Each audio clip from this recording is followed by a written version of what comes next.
time you come over, I get so excited and like nervous at the same time. But I'm Bed and Pears, and this is the Pear Naked Truth podcast about life. I'm a gay autistic man in New York, and this is where you learn about life and the things that you didn't realize that you needed to know. My special friend, I am so happy you're back. This is my podcast about life. You're learning from an autistic man who has been through everything, just about everything. The most ridiculous thing that you can think of, I've probably lived it and was wearing pants that were way too tight at the time. Anyway, this is the Pear Naked Truth. I'm Adam Pears. You're my special friend. It's just you and me here. Last time you were over at my house, we talked about family. There's no way that you can know who somebody is or really understand them if you don't understand where they come from. Who were the characters that were in their life and their point of reference? Because if you don't understand that people have different points of reference, then it's hard to be empathetic. It's if you assume that everybody has the same, or at least the very basics of parents or external family and the community that raised them, then it's hard to understand how people are the way that they are. And so that's why before we get into all of the tricks and tips and everything else that I want to share with you, I just wanted to share kind of these huge characters that were part of my life growing up that helped to form my perception of the world. Last time you were over, we talked about my dad, Norman Pears. This time we're going to talk about his sister, the legendary Aunt Barbara. Aunt Barbara. Aunt Barbara has been described by my other uncle, and these weren't my words, and this is just people are saying, described her as an ugly Wendy Williams. I'm not saying that I believe that, but that has been said. So she's 5'10", like around 5'10", always wears heels, always in heels, and floor-length mink coats and large furs. Just this like larger than life, and also talked in an accent like this. And was probably the most self-absorbed person that you could ever meet. So she'd say, Adam, how's Princeton? And I'd go, Aunt Barbara, I don't go to Princeton. And she was like, I was just with my friend Diane, the owner of Boar's Heads, the meats. And we were walking around the campus and wondering about eating club. And I was like, Aunt Barbara, I don't go to Princeton. And she's like, it's such a beautiful it's such a beautiful campus. And I know, because you were doing some sport. Was it polo? And I was like, rowing. And she's like, well, polo. It's like, you are going to love it. And then talking about the horses and all of these things. So just having a conversation with herself. And then you just kind of smile and keep going. And it's like, okay, that's just Aunt Barbara. She doesn't eat leftovers and has always had Dobermans, these like large Dobermans. As a kid, we would go to visit her, and she had this huge plantation in Alabama that looked like it was out of Dynasty, with the willow trees, and the driveway to the house was like a half mile with these willow trees, and then coming up down the gravel driveway to this huge home with these pillars, neoclassical design, and had a live-in housekeeper who, of course, wore a maid's costume or uniform. It was a costume because all of it was just ridiculous. And her husband also lived in the former help house, also in a uniform. And she would regale us about her. Well, playing poker with Richard Gere, allegedly, because I don't know anything that she says is true. And my dad and Aunt Barbara were always very close, and my mother never really liked Aunt Barbara and would always tell me that she was a snake. And I would say like, but she's like so fabulous and wonderful, and I thought of her as like a hero. I was like, wow, this woman is like living such a fabulous life and taught me about cappuccinos and all these wonderful things. And she was said like, watch out for her. And I was like, I don't know. It's in my mind, I was like, I would rather be known for something than for nobody to know me at all, and so anyway, I looked up to Aunt Barbara in this way, but little did I know, and I would soon find out that she is Joanne the Scammer. Joanne is based on my Aunt Barbara. So now that you have like a picture of her, let's start with the good and cool things. So she had met MLK.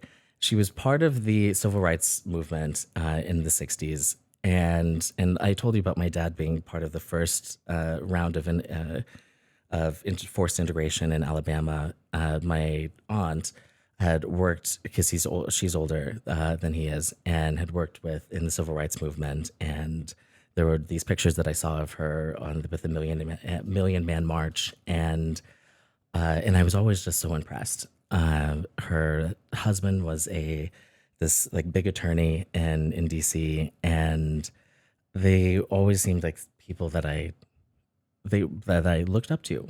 Some time passes. This is like around 2000s. There was this period that we just didn't see on Barbara. I didn't know what was going on. There was so much going on with my family, so it wasn't like I wonder where Aunt Barbara is.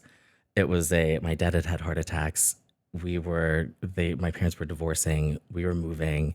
I was fat. There was just a lot going on during that time. So nobody was wondering what happened to Aunt Barbara.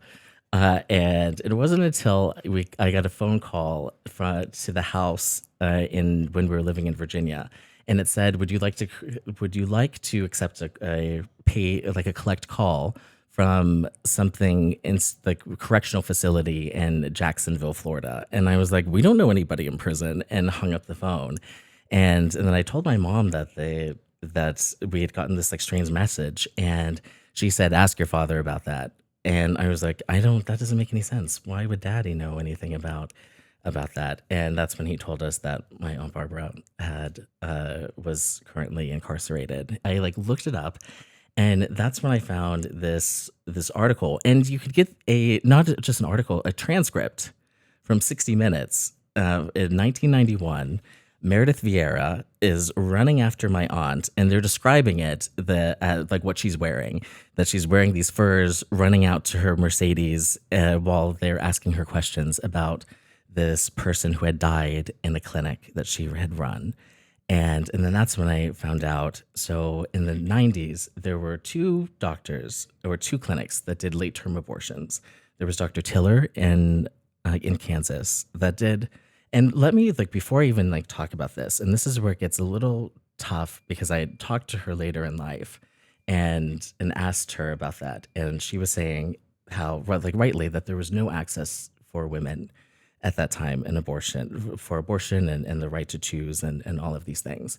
And so I felt like a lot of empathy and felt that she had sympathy, and it seemed like her heart was in the right place. But let me get back to the story. So there were two abortion clinics.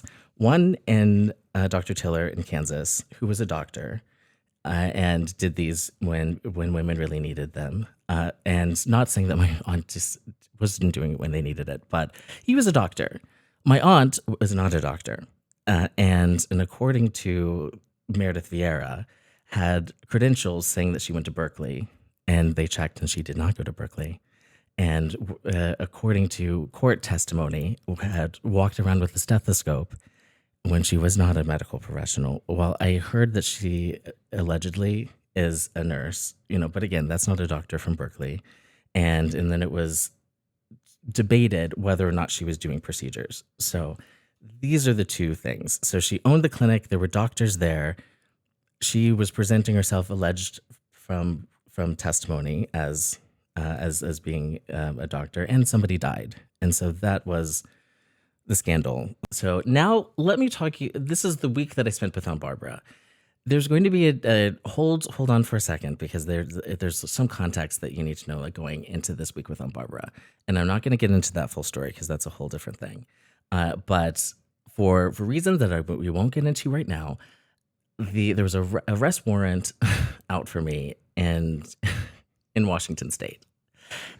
So I was there for a break during Christmas time. The police came trying to arrest me. I was hiding in the bathroom like Anne Frank, and then my dad would put me off on a bus in the middle of the night to go to the airport. I slept in the lobby of my doctor's office until this guy, Evan, who I had talked to on Grindr, but had never met in person, and then showed up at his door with luggage, and he was so gracious and let me stay for a night before I could catch a flight and go stay with Aunt Barbara for a little bit before I went back to Cornell. And so one of the things when I tell these stories or like with my life, and people one ask me like why, how could I have been through all of these things and I seem so optimistic and see the good in people, and it's really because of the altruism that I've experienced from strangers that had no reason to believe me, had no reason to do the things that they did, and extended themselves and really like saved me in a moment that I had absolutely nobody. And and an altruism that I don't personally possess, or that isn't innate in my being, that I'm shocked every time. I was like, how? Why? I would never let somebody stay the night in my home. And he left for work. He left for work and left me in the house. I was like, I could have stolen all of his things or something, Like, he didn't know me.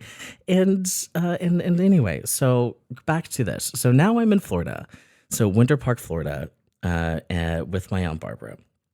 So she's living in like a smaller house. I get in the middle of the night. I get there in the middle of the night. This is a small bungalow in Florida because she has had everything was taken by the feds, and she was restarting her life, but still had the grandeur of somebody of means.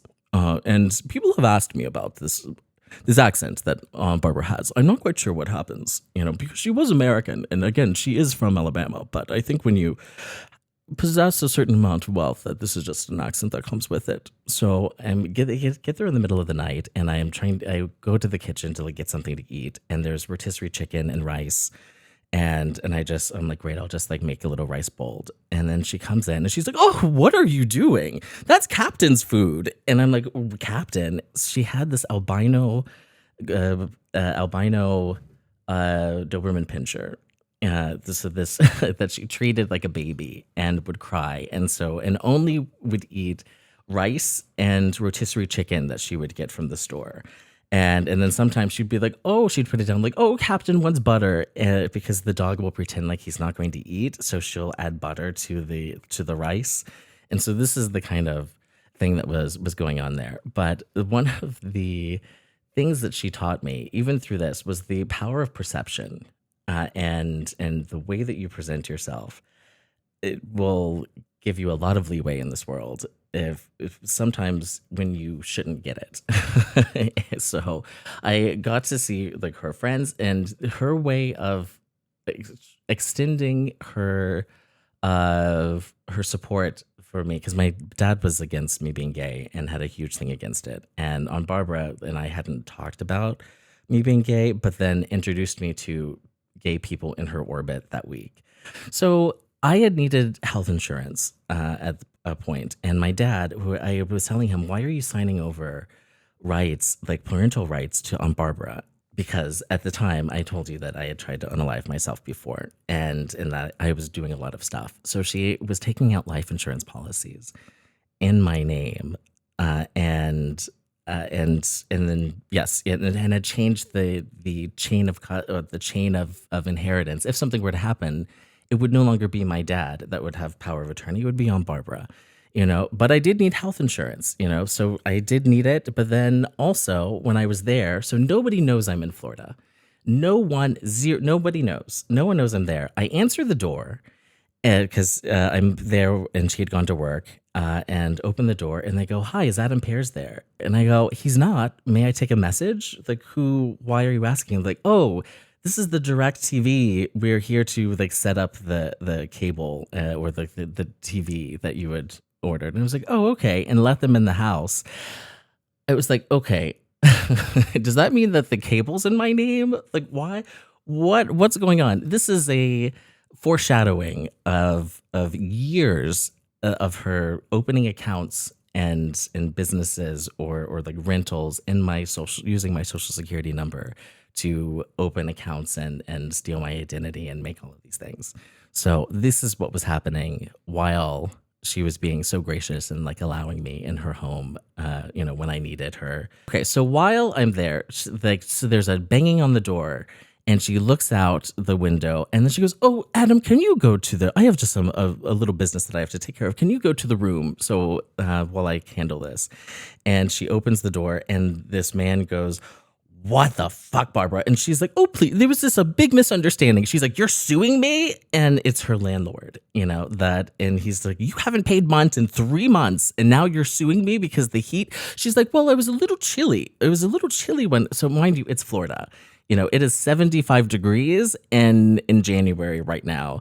And she's saying, "I was a little chilly and I went to go turn on the heater and the heater wasn't working. And so, it's dangerous if there's no heat, like that people die.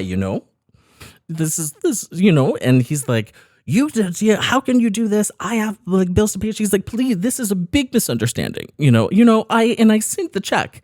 Oh, I'm sorry, that's another story. So there was one time and I really needed help. I needed money and she said that she would send it.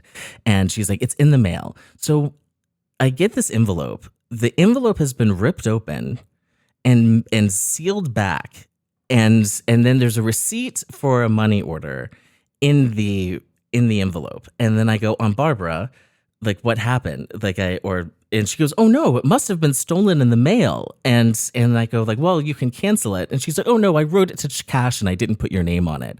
And I was like, "What's the point? What's the point of sending a money order, or a check if you don't put the name on it?" And I was just like, I can see this. This is a scam. This is perception. You wanted to help, but you couldn't for some reason. Or for whatever reason, and instead of telling me that, you did this like nonsense, and I'm just like, other people may fall for it. I told my dad, and he believed it, and I was just like, "No, this is fishy." But so anyway, so this is like on Barbara, like, oh, big misunderstanding. So for those of you that don't know, that if you sue your landlord for things that they have to provide, then they can't evict you. And so she was going towards eviction and then sued her landlord. So now she's like, "Well, why don't you just take some money out of the safety deposit, the deposit that I put on the apartment, and then we'll just sort all of this out. I don't want to go to court either, but we'll see there and we'll just sort it out that day and just like, don't worry, it's all going to work out." And this was like her thing. So when it comes to perceptions of calming people down and make it seem like it's nothing, it's a big misunderstanding, and oh, I have no idea how this could be happening, but I'm just as shocked as you. This is like, I'm just as shocked. I can't believe it. So this is on Barbara. And so I'm listening to all of this with the window open, and I'm just like, oh, like I knew scams. She had opened up like multiple. I just got a bill just 2 weeks ago from a Sprint account that had 6 numbers on it.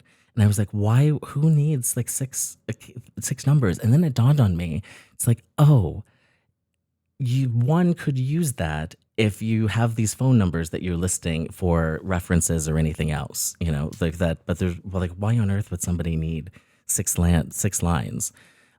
We haven't been in contact for like a decade after this. So I spent this week with her, and the one thing that I like really took from her, and it meant something, especially because when you know that somebody is, and I know this is like a little sick, but if you know that somebody is like very opportunistic and they don't spend time on things that they don't find value in, then it felt good that she was willing to spend time on me.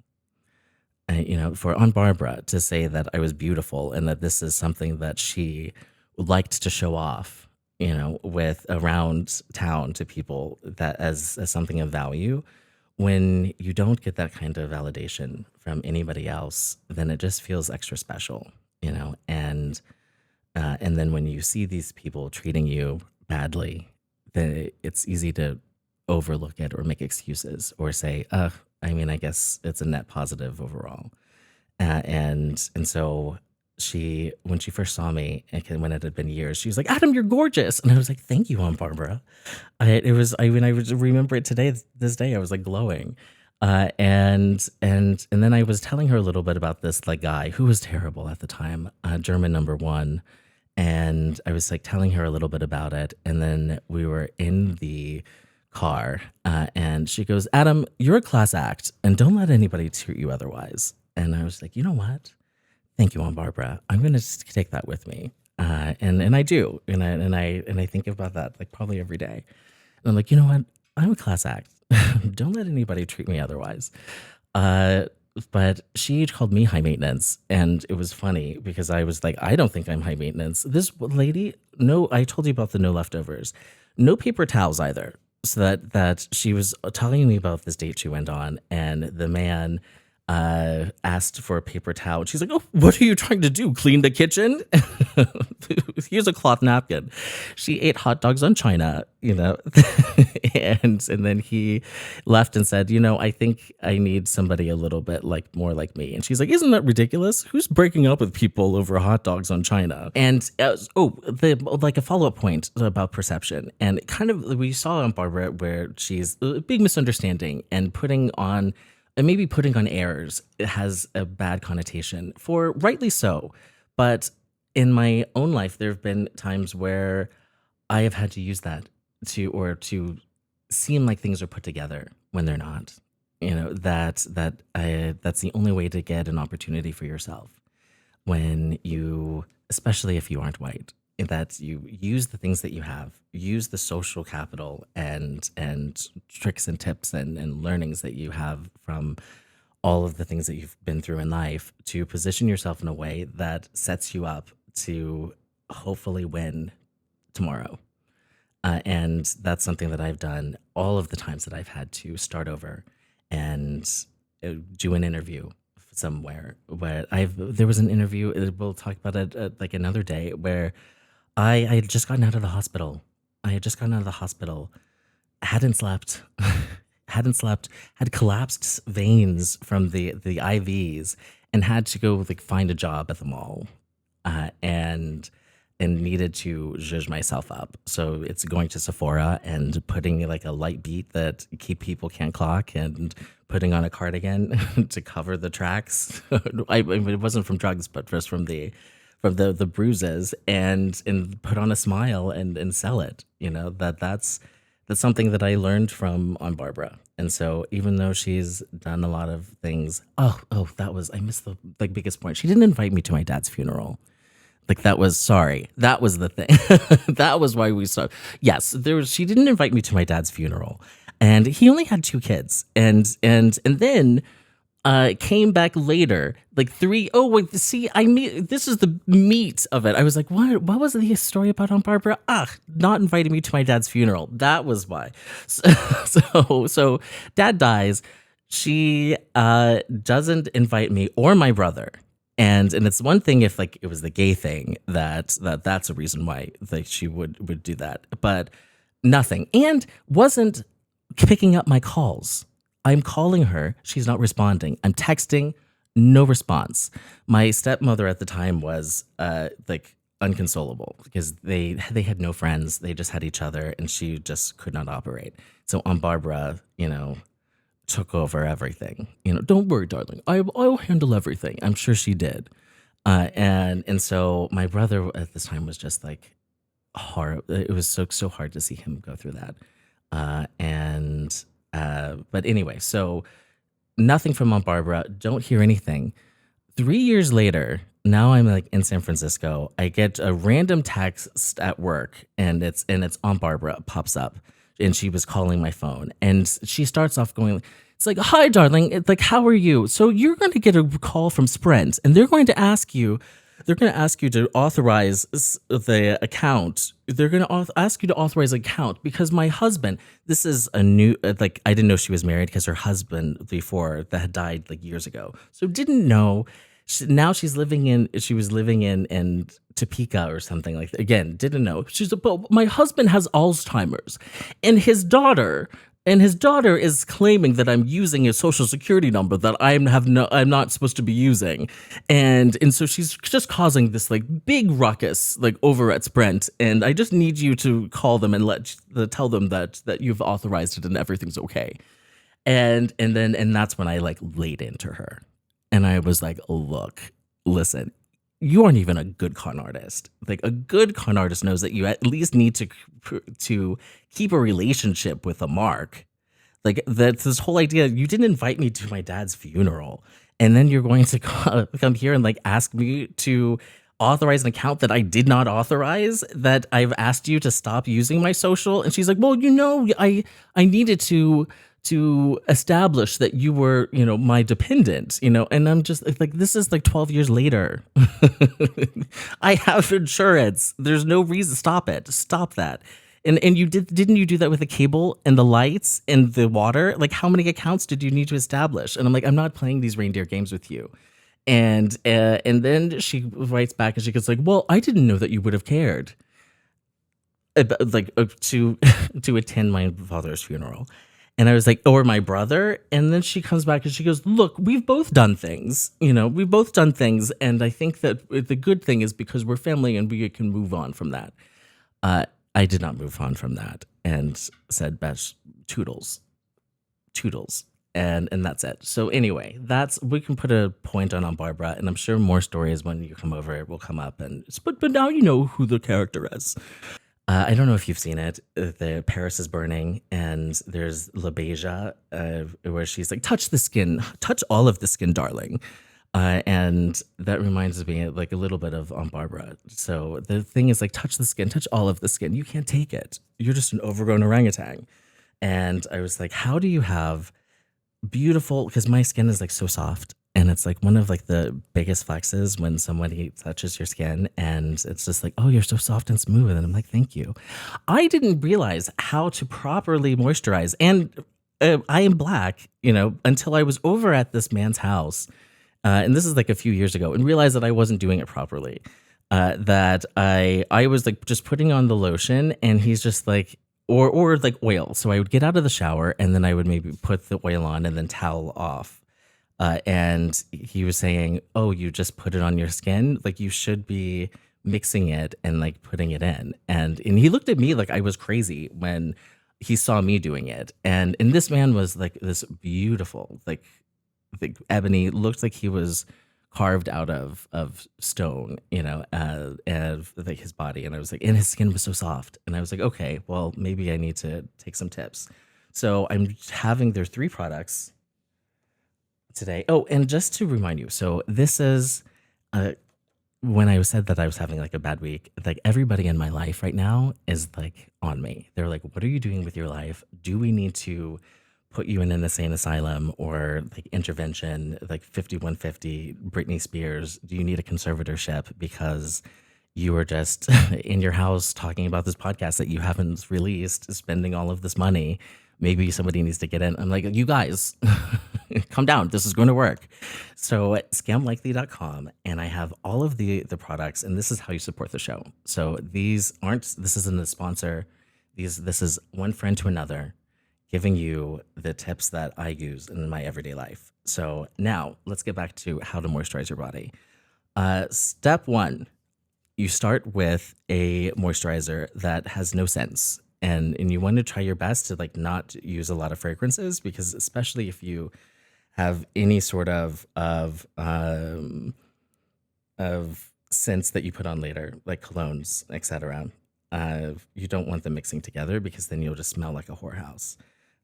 No offense to the whores, but so what you do is you take this lotion, and I've been trying tips just to like different ways to do this. So let me put it here. So you put the lotion in your hands, and then I'm going to do the less expensive way and the way that I do now, as long as I can.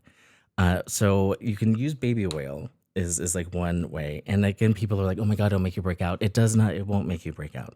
I promise you it won't make you break out. And you take a couple dips or like a couple drops in here, and then you're mixing it in together and putting it and rubbing it in. And so it's going to soften your skin and like seal in moisture.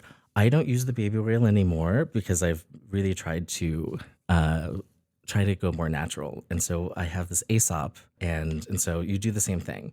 So you can do this with the Aesop, and this is what I do on a daily basis now, or every time you shower. And you can even put in some of the, is this on camera? Can you see this? Okay. You can put in some of the drops into here, mix or into the lotion, and you're mixing it together. and you're applying it to your skin. I'm doing this in real time. I feel like this is like a QVC. I think I just put a little bit more than I needed at the moment. This is the first time, we're doing it together. We're friends. You can come over and help me rub me in. So I put a little bit too much on for right now. I'm such a nut. But anyway, so you're rubbing this in, and it's going to make your skin feel so soft and moisturize, and it's going to lock in moisture, especially in the winter months in New York. You have to do it. If I like meet a white guy who puts lotion on, it's like I'm so really relieved. It's like that's something like it's like, oh, thank you. You take care of yourself. That it's more likely that I don't have to teach you how to wash yourself. These are the tips and tricks that I have for today. So how to touch the skin, touch all of the skin. This is how you do it. So this is how, when you see people with like, especially Black people, with like soft or like very moisturized skin, or when I go to the club and they're like, how is it so like soft and shiny? It's like, this is what you do.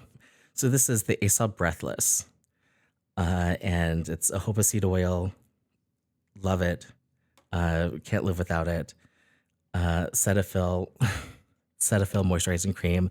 Do this on Amazon, because in the store this will be like $20 for one. It's like $20 for two if you get it through Amazon. And then baby oil is there too. But if you can do it, Aesop is the way to go. But if not, this works well too. And the affiliate links are at scamlikely.com. And again, that's how you support the show. These are the tips. I have enjoyed this time with you so much, my special friend. It's just you and me here. Again, subscribe everywhere. Leave reviews too, please. I invite you to leave reviews. I need to make this a thing. It's going to be a thing. It's going to be great. Thank you so much for spending time with me. It means the world to me. I'm Adam Pears. This is the Bare Naked Truth. And come back soon.